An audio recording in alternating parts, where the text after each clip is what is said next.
क्या कहा? शिवजी ने पार्वती को दशहरा अथवा विजयादशमी का महात्म्य, पूजन विधि विधान और पौराणिक संदर्भ। महात्म्य। त्रेता युग में अयोध्या के राजकुमार भगवान श्री राम ने लंका के राजा रावण का वध कर विजय श्री प्राप्त की थी। इसलिए इस त्योहार को विजयादशमी के नाम से जाना जाता है। भगवान राम को ज्ञान, सत्य और देवत्व का प्रतीक माना जाता है, जबकि रावण असत्य और दानवत्व का प्रतीक है।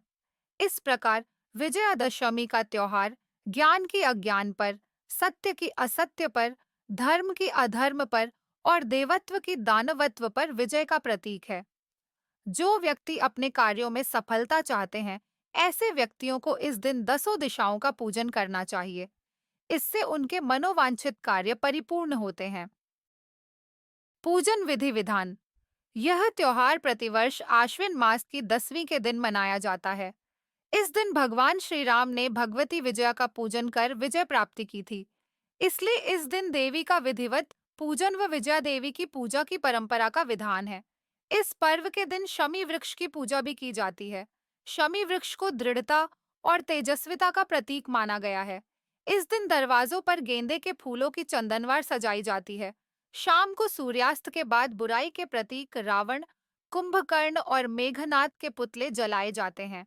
भविष्य पुराण में लिखा है कि जो मनुष्य दशहरे के दिन गंगा के पानी में खड़ा होकर 10 बार गंगा का मंत्र ओम नमो भगवती हिली हिली मिली मिली गंगे मां पावय पावय स्वाहा और श्री गंगा स्तोत्र को पढ़ता है, वह अपने सभी पाप कर्मों से मुक्त होता है। शस्त्र पूजन। दशहरा के दिन शस्त्र पूजन कर देवताओं की शक्ति का आवाहन किया जाता है।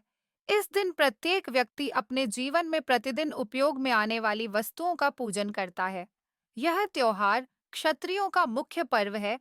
इसमें वह अपराजिता देवी की पूजा करते हैं। यह पूजन भी सर्व सुख देने वाला होता है। दशहरा के दिन लोग नया कार्य प्रारंभ करते हैं। शस्त्र पूजा की जाती है। प्राचीन काल में राजा लोग इस दिन विजय की प्रार्थना कर रण यात्रा के लिए प्रस्थान करते थे। इस दिन जगह जगह मेले लगते हैं। दशहरा का पर्व समस्त पापों, काम, क्रोध, लोभ, मोह, मद, अहंकार, हिंसा आदि के त्याग की प्रेरणा प्रदान करता है। पौराणिक कथा। संदर्भ। एक अवसर पर शिवजी से पार्वती ने दशहरे के त्योहार के प्रचलन व इसके फल के बारे में जानना चाहा, तो शिवजी ने कहा, आश्विन शुक्ल दशमी को नक्षत्रों के उदय होने से विजया नामक काल बनता है, जो सब कामनाओं को पूर्ण करने वाला कहा जाता है। शत्रु पर विजय प्राप्त करने की इच्छा रखने वाले राजा को इसी समय प्रस्थान करना चाहिए। इसी तिथि में शमी वृक्ष से अस्त्र शस्त्र उतारकर अर्जुन ने अपने शरीर पर धारण किए थे।